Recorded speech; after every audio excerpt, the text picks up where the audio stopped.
Welcome to Why with Sticks. When you were a child, a single summer felt endless. The days stretched out forever, and Christmas seemed to take a lifetime to come back around. But somewhere along the way, something changed.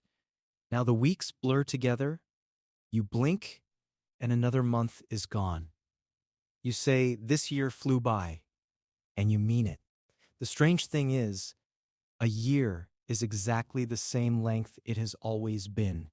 365 days. The clock hasn't sped up, so if time itself hasn't changed, then something inside you has, and once you see what it is, you can actually begin to slow it back down. The first clue is simple maths. When you are 5 years old, 1 year is a fifth of your entire life. It's a huge, enormous slice of everything you've ever known. But when you are 50, that same year is just 1/50th of your life, a thin sliver against everything that came before. Each passing year is a smaller and smaller fraction of the whole. So even though every year is the same on a calendar, it feels smaller because you're measuring it against a life that keeps getting longer. This is why a summer at age 7 felt vast, and a summer at 40 is gone before you've noticed it began. But proportion isn't the whole story, because your brain doesn't actually measure time with a clock. It measures time with memories. When you look back and ask, how long was that? Your mind quietly counts how much it can remember. A stretch packed with new, vivid memories feels long when you look back on it. A stretch with almost nothing new to remember feels like it vanished. So the real question isn't how many days passed, it's how many of them your brain bothered to record. And here is the trap of growing up. As we get older, life becomes routine. The same commute, the same desk, the same streets, the same faces, the same week repeating on a loop. And your brain is brilliantly efficient. When something is familiar, it stops paying close attention. It runs on autopilot. You've driven home 1,000 times, so it no longer records the journey. Whole days, whole weeks slip past almost unwritten. There's nothing new to file away. So when you look back, there's almost nothing there. The time didn't disappear. It was simply never saved. Now think about childhood. Almost everything was a first. Your first day of school, your first bike, the first time you saw the ocean, tasted something strange, learned to swim.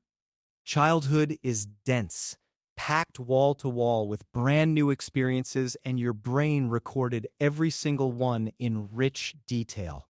Scientists call it the oddball effect. Anything novel grabs the brain's full attention and gets burned in deep. More memories means more texture, and more texture means time feels longer when you look back. That's why a single childhood summer can hold more remembered life than an entire adult year. This is the quiet reason the years seem to collapse as you age. It isn't that life gets boring, it's that life gets predictable.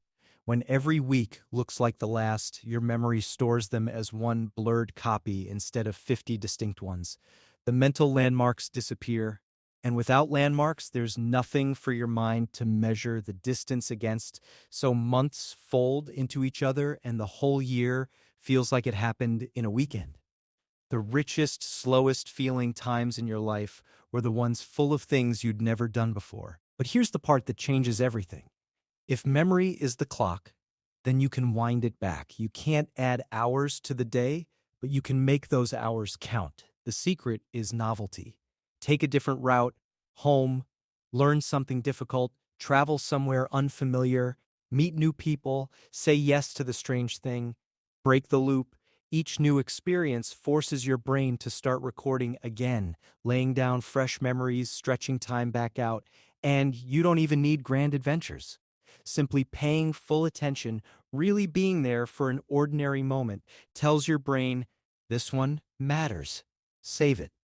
Presence is how you stop the years from slipping through your fingers. So why does time speed up as you get older? Because a familiar life is a forgettable one, and your brain quietly stops writing it down.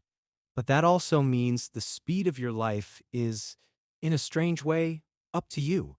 A life full of sameness will always feel short in the rearview mirror. A life full of new things, fully noticed, feels rich and long and yours. So don't just let the years blur past. Go and collect a few firsts, pay attention, make some memories worth keeping, and time will give you more of itself in return. Stay curious, and I'll see you in the next one.